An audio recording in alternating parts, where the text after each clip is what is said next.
If you like the idea of organizing crowds and managing the peace, why not become a crowd controller? Crowd controllers monitor and control crowds at entertainment and sporting events, public gatherings, and recreational venues. Crowd controllers watch out for aggressive behavior and potential conflict in the crowd and work to prevent criminal activities. They also control outbreaks of disorder amongst crowds. To monitor and control crowds requires some knowledge and understanding of crowd behavior and psychology. Crowd controllers also require fighting and other important skills to help them handle every kind of situation.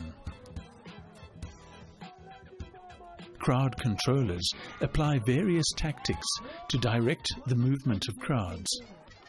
Stanchions are used to manage lines and queues. Crowd control barriers and fences are temporarily erected structures that come in various shapes, styles, and sizes. They can be angled to keep the public at arm's length, allowing closer contact without obstructing security. Crowd controllers also use signals to communicate with one another when there is too much noise. These include arm and hand signals as well as verbal commands. All employers of crowd controllers need to be registered with the Private Security Industry Regulatory Authority. Crowd controllers have to comply with the laws applicable to all security service providers.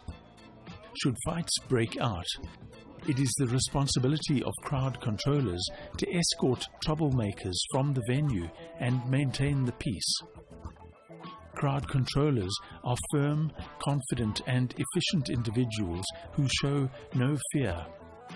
They remain as impartial as possible and keep a lookout at all time for agitators. To be a crowd controller, you need a Grade 11 or NQF Level 3 qualification if you're considering taking up a learnership in specialist security practices. Alternatively, your employer will provide you with specialized training courses, skills programs, and on-the-job experience.